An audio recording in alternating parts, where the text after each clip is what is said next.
문희정의 외신 브리핑. 밤사이 들어온 주요 국제뉴스 정리해드립니다. 문희정 국제정치평론가 스튜디오에 나와 계십니다. 안녕하세요. 네, 안녕하세요.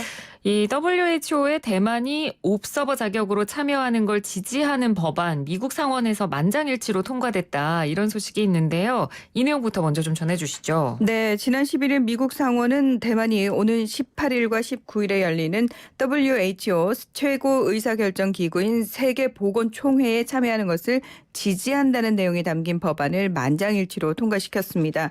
이 법안 안에는 또 마이크 폼페이오 미국 국무장관이 대만이 옵서버 자격을 회복할 수 있도록 전략을 세우고 의회에 나와 이를 보고하도록 하는 내용과 함께 이 대만의 국제민간항공기구와 국제형사경찰기구의 가입을 지지하는 내용도 포함되어 있는 것으로 알려졌습니다. 네. 이 폼페이오 미국 국무장관은 직접 다른 회원국들에게 대만의 WHO 참여를 지지해달라고 촉구하기도 했는데요.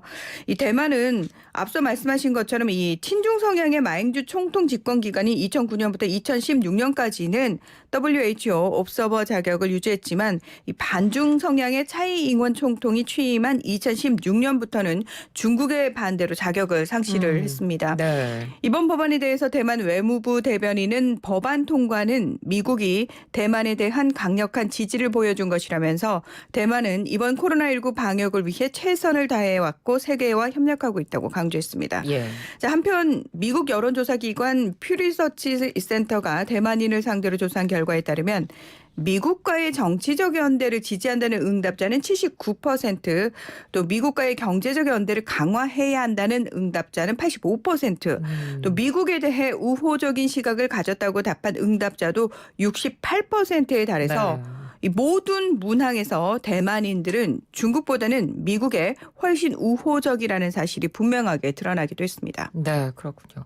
근데 중국 입장에서는 좀 반대하는 이야기를 할 것 같아요. 네, 그렇습니다. 이 사실 중국은 하나의 중국 원칙에 따라서 대만이 WHO에 참여하기 위해서는 중국의 동의가 필요하다는 입장을 고수하고 있는데요. 네. 이 중국의 이 하나의 중국 원칙은 사실 이 WHO 가입뿐만 아니라 모든 방면에 있어서 다 요구를 하고 있습니다. 심지어 꼭 타이완 뒤에 차이나를 붙이도록 강요를 하고 있거든요. 이게 뭐 항공사라든지 호텔, 이 전 세계 업체를 대상으로도 이런 강요를 하고 있는 상황입니다. 네. 그러면서 이 중국은 꼭 이 조건을 붙입니다. 만약 우리가 얘기하는 하나의 중국 원칙을 지키지 않을 경우에는 중국과의 관계 자체가 틀어질 수 있다라는 협박도 하는데요.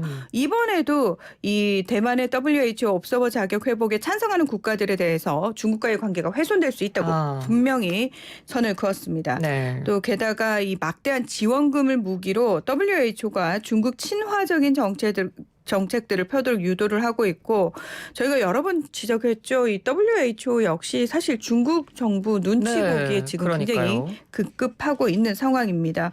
이 중국 관영 황구시보는 13일째 사설에서 대만이 세계보건총회에 참가하려는 것은 코로나19를 이용한 분리독립 모색이라고 비판을 했습니다.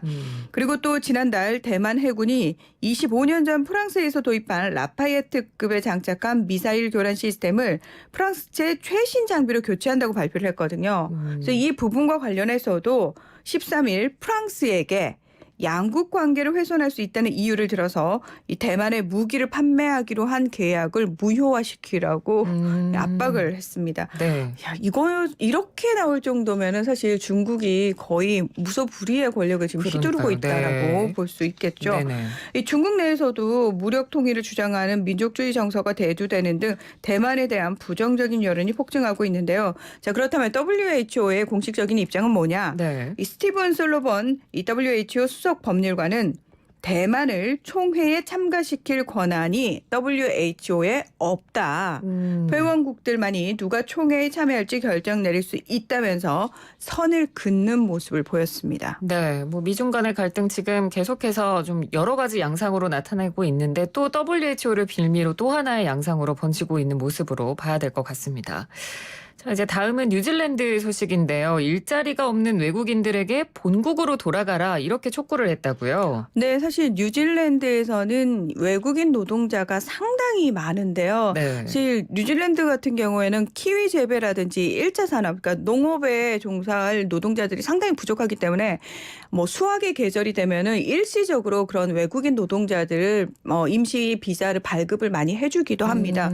그런데 윈스턴 피스터 뉴질랜드 부총리 겸 외교부 장관이 지난 12일 한 라디오 방송에서 코로나19로 세계가 완전히 달라졌다면서 일이 없는 외국인 노동자들은 뉴질랜드가 세금으로 그들을 지원할 수 없는 만큼 본국으로 돌아가는 문제를 고려해야 한다고 공식적으로 얘기를 했습니다. 네. 그러면서 이주 노동자들이 비자 시한을 넘기면서 뉴질랜드에 남아있는 게 공정한 것인지 의문을 갖지 않을 수 없다며 일이 없으면 그들을 지원하는 비용이 엄청나게 들어간다고 지적했습니다. 그러니까 결국은 국가 재정에 좀 압박이 되기 때문에 외국인 노동자들은 스스로 좀 나가줬으면 좋겠다라고 얘기를 한 거죠. 예.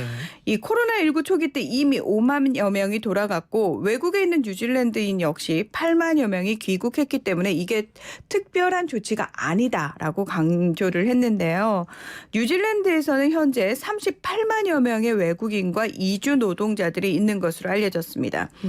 한편 뉴질랜드 정부는 오는 14일 0시를 기해서 코로나19 대응 단계를 2단계로 완화한다고 발표했는데요. 이따라서 쇼핑몰 등 상점과 이발소, 미장원, 식당, 카페 등이 영업을 할 수 있게 되고요. 국내 여행이 재개가 됩니다. 모임 규모는 10인 이하인 경우에만 허용이 됩니다. 네. 학교는 일주일 뒤인 18일부터 개학이 되고요. 술집은 또 21일부터 문을 열 수 있게 됐다고 합니다. 하지만 외국에서 들어오는 이 뉴질랜드인들에게는 2주간의 강제격리 방침이 그대로 적용이 되고 외국인들의 입국 금지도 그대로 유지될 예정이라고 밝혔습니다. 네. 자, 뭐 요즘 코로나19 사태 이후로 지금 뭐 아시아인들을 포함한 동양인들에 대한 혐오감, 혐오 범죄가 전 세계적으로 지금 많이 잇따르고 있습니다. 저희 프로그램에서도 종종 전해드린 적이 있고요. 캐나다에서는 아시아 여성들이 또 주로 타깃이 되고 있다고요. 네, 그렇습니다. 이 캐나다 밴쿠버에서 아시아계 대상 혐오 범죄는 올해만 20건이 발생을 했는데요.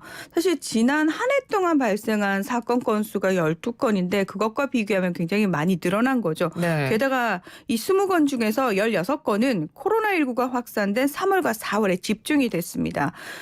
구체적인 사례를 좀 들어드리면 지난달 8일에는 캐나다 토론토에서 응급실 간호사로 근무하는 동양인 여성이 음식점 앞에서 우산으로 폭행을 당했고요. 또 지난달 12일에는 20대 중반으로 보이는 백인 남성이 아시아계 여성에게 다가가서 갑자기 얼굴을 주먹으로 때린 뒤 버스를 타고 달아나는 모습이 CCTV에 찍히기도 했습니다. 네. 또 지난달 15일에는 캐나다 밴쿠버를 운행하던 시내버스 안에서 한 백인 중년 남성이 마스크를 쓴 2명의 동양인 여성을 보고 너희 나라로 돌아가라. 거기서부터 모든 것이 시작됐다고 소리를 질렀고 다른 여성이 이를 제지하면서 항의하자 이 남성은 이 여성까지 무차별적으로 폭행을 했습니다. 이 아시아 여성들을 향한 혐오 범죄가 불과 일주일 사이에 3건이나 발생을 했지만 지금 문제는 용의자가 체포된 경우가 없다고 합니다. 네. 그러니까 따라서 정확한 범행 동기를 알 수는 없지만 이 전문가들은 인종차별과 마스크 포비아라고 지적을 했는데요. 홍콩 사우스 차이나 모닝포스트는 동양에서는 마스크를 쓰는 것이 아무렇지 않지만 서양에서는 상대방을 위협하는 의미가 될 수 있다면서 이러한 마스크 기피증을 구실 삼아 동양인을 대상으로 혐오 범죄를 저지르는 일이 코로나19 확산 후 잇따르고 있다고 분석했습니다. 네. 그러니까 이런 범죄 자체가 일어나는 것도 굉장히 충격적이지만 말씀해 주신 대로 용의자가 있는데도 체포가 안 된다는 사실이 그렇죠. 네, 더 경악하게 만드는 일인 것 같습니다. 자, 이번에는 중국 소식인데요. 아마 예전에 이런 일이 있었던 걸 기억하시는 분들이 많으실 것 같아요. 가짜 분유 파동 이번에도 또 일어났네요. 네, 이 지금 말씀하신 그 멜라민 분유라고 하거든요. 2008년에 그 인체에 유해한 공업용 멜라민이 함유된 분유로 6명의 영유아가 사망하고 무려 30만 명이 피해를 입은 사건입니다. 네. 이 당시 사건 잠깐 이제 설명을 드리면 업체들이 단백질 함량을 속이기 위해서 멜라민을 분유에 첨가를 했고요. 이 당시에도 아이들 머리가 기형적으로 커지고 신장 결석이 생기는 그런 상황이 발생을 하기도 했었습니다. 예. 자, 그런데 이 최근에 중국 후난성 천저우시 융싱현에서는 우유 알레르기가 있는 아이들을 위한 특수 분유를 먹은 영유아 중 일부가 몸에 습진이 생기고 체중이 감소하며 심지어 두개골이 과도하게 커지는 부작용이 속출해서 당국이 조사에 나섰습니다. 네. 일부 영유아는 키와 지능, 행동 능력이 일반 영유아보다 현저히 떨어지고 심각한 경우 장기 손상 증상도 있는 것으로 알려졌는데요. 또 일부 아이들은 뼈의 변형과 성장 장애를 가져오는 구루병 진단을, 또 일부 아이들은 자신의 머리를 계속 때리는 자해 이 상황이 벌어지기도 했습니다. 네. 이 문제의 제품은 필요한 영양 성분이 거의 없는 일종의 고체 음료에 불과한 것으로 드러났는데요. 이 비판의 목소리가 거세지자 당국은 영유아들의 건강 검진과 더불어서 아동식품 안전에 대한 전면 조사와 함께 이 분유로 건강이 손상된 영유아에게는 치료 비용을 전액 부담하기로 했습니다. 네. 한편 부모들은 의사들의 권유로 이 특수 분유를 구입해 먹였다고 밝혔는데요. 이렇게 지목된 의사들이 본인들은 문제의 분유를 권유한 적이 없다고 주장하고 있어서 당분간은 좀 공방이 계속되지 않을까 싶습니다. 네, 알겠습니다. 오늘 소식 여기까지 듣도록 하겠습니다. 고맙습니다. 네, 고맙습니다. 네, 지금까지 문희정 국제정치평론가였습니다.